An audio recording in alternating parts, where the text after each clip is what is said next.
Marla, what would you say is the biggest challenge that people face when they're transitioning from managing money for survival to managing it for purpose and fulfillment?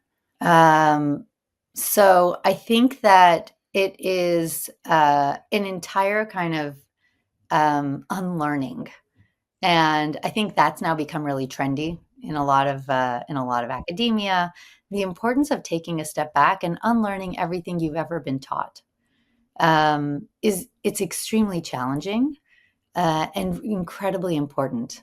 And when we think about that persona who is vocationally independent, and they might not need to continue to focus on accumulation, and whether that's accumulation because I have to keep working 12-hour days, or because I need to keep putting my capital at risk because I just want to focus on accumulation, to somebody who is now at a point of independence and now can totally redefine for themselves, wait a second, what is this all for? And I think for a lot of people, it happens in midlife kind of naturally, where we realize, oh, I'm really not having fun in this job.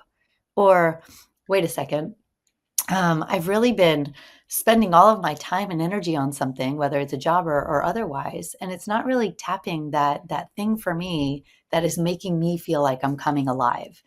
And so some people have this Mhm. realization and opening, and that's kind of the time when I think they need the most help. I'm here, I'm listening to you, I'm helping you. What does this transition feel like for you? What are you now focused Mhm. on?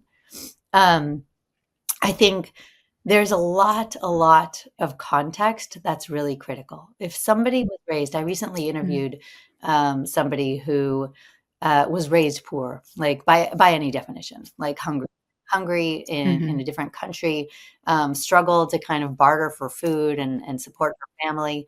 And Mhm. then she came to America. She ended up getting a PhD, got into these great programs, got a great job. She now is worth $45 million, more or less.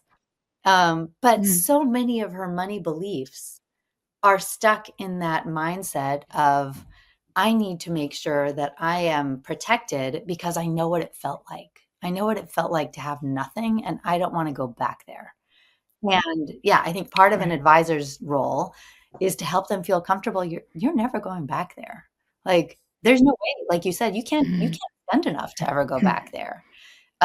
Your purpose now, your big job is to think about, how do you want this money to show up in a way that serves you and your values and your sense of purpose. You are now one of the lucky individuals in the world that can take some time and think about, how do you want that money to act as an expression of your identity in the world? Your money, Mhm. your is it goes beyond what you can do with your voice or your time. It actually can have the power that you want to have, even when you're not in the room.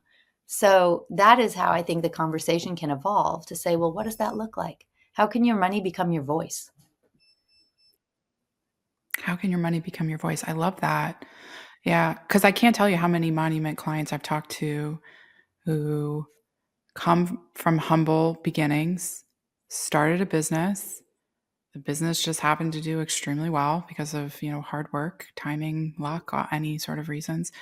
And they now have all this money from a business sale. And they're like, I never even wildest dreams imagined I would be in this position, and what to do with it and how to pass it on successfully and how to have impact during your life.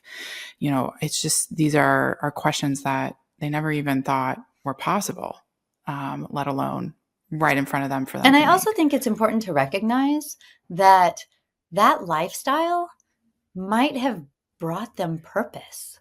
Like my grandfather, he Yeah. died at 91. I think he drove Mm-hmm. himself to work like the day before. Even if you Mm-hmm. don't have to work, some people want to work. That is their purpose. And I Yep. think Yeah. recognizing that, let's say they sold their business and they can't go back because work has now been redefined and they don't want to be there anymore.